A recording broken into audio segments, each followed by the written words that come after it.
सभी का स्वागत है मेरे YouTube चैनल पे।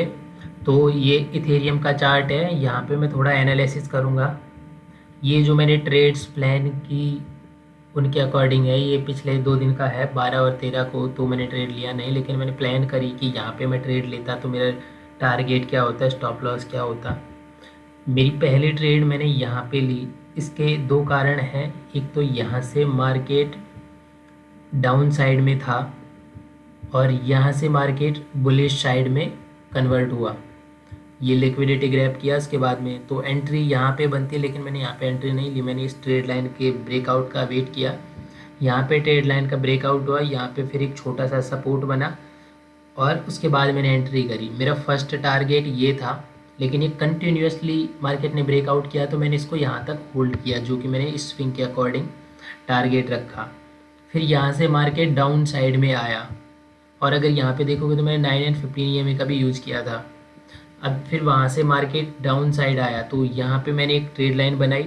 उसके बाद मैंने 9 एंड 15 EMA के अकॉर्डिंग कैंडल देख के एंट्री करी और मेरा टारगेट हमेशा 1:3 ही रहता है या 1:2। इससे 1:2 से कम की मैं कोई भी ट्रेड प्लान नहीं करता।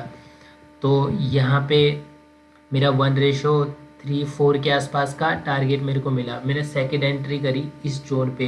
क्यों? क्योंकि यहाँ पे ये एक रेजिस्टेंस जोन बना रहा था। यहाँ ब्रेकआउट करने की कोशिश की, ब्रेकआउट नहीं हुआ।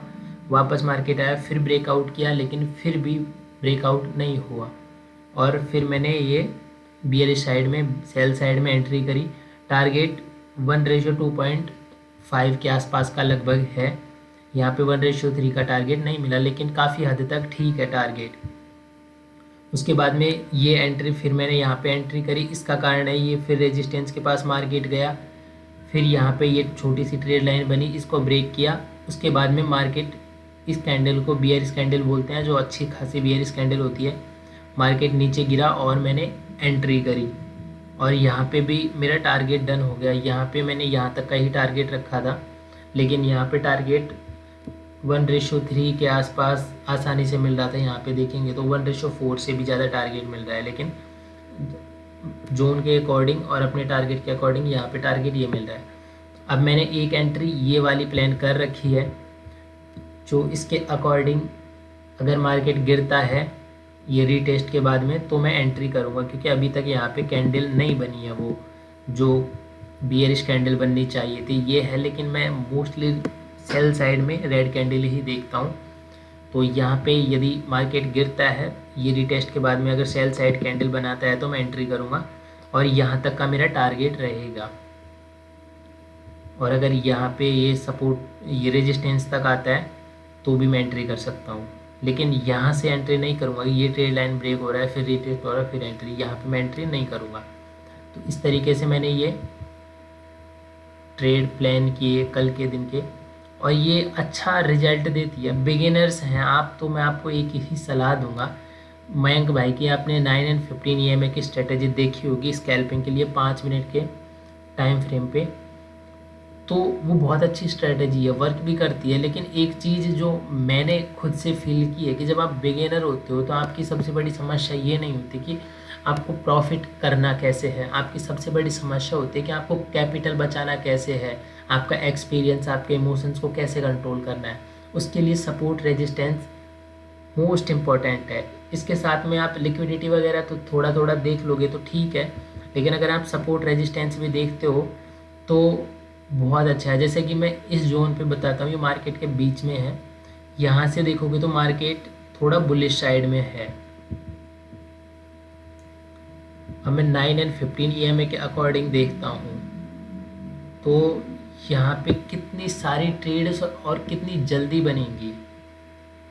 आप बिगिनर हैं, अगर आप एक्सपीरियंस होते तो आप बाकी सब चीज़ों के साथ में कर पाते। जैसे कि मेरे को बहुत कन्फ्यूजन होता है। अभी यहाँ पे देखोगे आप 9 एंड 15 EMA के अकॉर्डिंग, तो पहली एंट्री आप इस जोन पे यहाँ पे करोगे तो ये नहीं होगी। दूसरी एंट्री आपकी ये अच्छी खासी बुलिश कैंडल की एंट्री है, ये वाली, ये आपको दिख रही होगी। ये कैंडल बुलिश की है, लेकिन यहाँ पे स्टॉप लॉस हिट हुआ। फिर ये बहुत अच्छी बुलिश कैंडल है, स्टॉप लॉस हिट हुआ। उसके बाद में इस जोन पे जाके आपने एंट्री करी, तब आपको टारगेट मिला। लेकिन इसी जोन पे यदि आप सपोर्ट रेजिस्टेंस के अकॉर्डिंग एंट्री करते तो आपकी एंट्री होती इस जोन पे, या फिर अगर यहाँ पे आप देखोगे तो ये थोड़ा सा चेंज ऑफ कैरेक्टर है, ये ट्रेड लाइन बनाई आपने,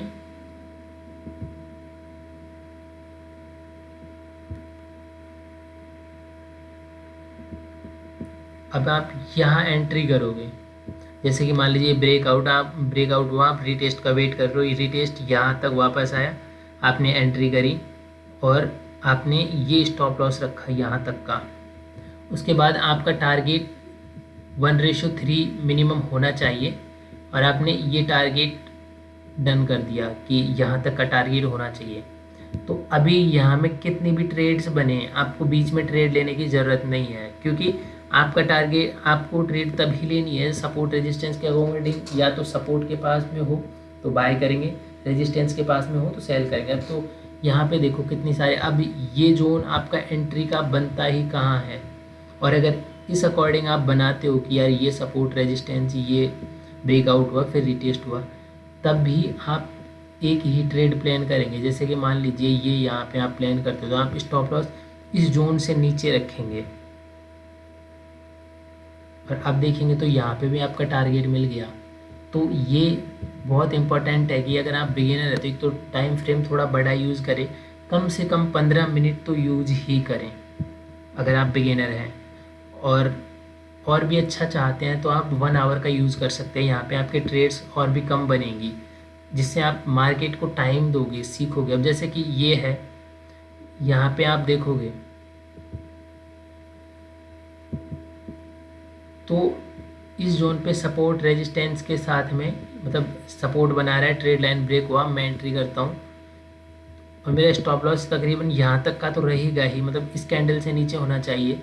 लेकिन अगर नहीं भी रखते तब भी देखो यहाँ तक का टारगेट मिल रहा है, कितना बड़ा टारगेट मिला। लेकिन अगर इसी की जगह हम 9 and 15 EMA का यूज़ करते तो हमारी एंट्री होती इस जगह पे और ये यहाँ पे टारगेट मिलता, फिर वापस नीचे साइड आया, फिर ऊपर गया। तो और ये थोड़ा कन्फ्यूजिंग करता है, जैसे कभी इतना बड़ा कैंडल आप बियरिश में देखोगे और फिर ये कैंडल, तो आप सोचोगे यार मार्केट गिरेगा।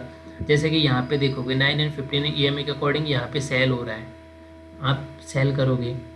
तो ऐसा नहीं है कि 9 and 15 EMA स्ट्रेटजी गलत है, बस इसमें स्टॉप लॉस बहुत ज़्यादा होते हैं जब तक आपको इसका अच्छा खासा एक्सपीरियंस नहीं है। और सपोर्ट रेजिस्टेंस में आप एक बार ट्रेड लेते हो तो आपके पास 2 ही जोन होते हैं जहाँ पे आपको सेल करना है या बाई करना है। वो या तो आप सपोर्ट के ब्रेकआउट पे करोगे या रेजिस्टेंस के ब्रेकआउट पे या इनके आसपास होने पे, बस यही कंडीशन है। और EMA साइड वेज में भी EMA लॉस करती है, बहुत ज़्यादा करती है, जबकि सपोर्ट रेजिस्टेंस में ऐसा नहीं होता। तो इसलिए अगर आपको लगता है कि आप 9 and 15 EMA को अच्छे से ट्रेड नहीं कर पा रहे तो आप सपोर्ट रेजिस्टेंस का यूज़ कर सकते हैं, ट्रेड लाइन का यूज़ कर सकते हैं, या फिर और जो भी आपको बेटर लगे आप वो यूज कर सकते हैं। तो इनसे क्या है ना, स्टॉप लॉस कम होंगे। थैंक यू वीडियो देखने के लिए, और वीडियो पसंद आए तो लाइक एंड सब्सक्राइब करें।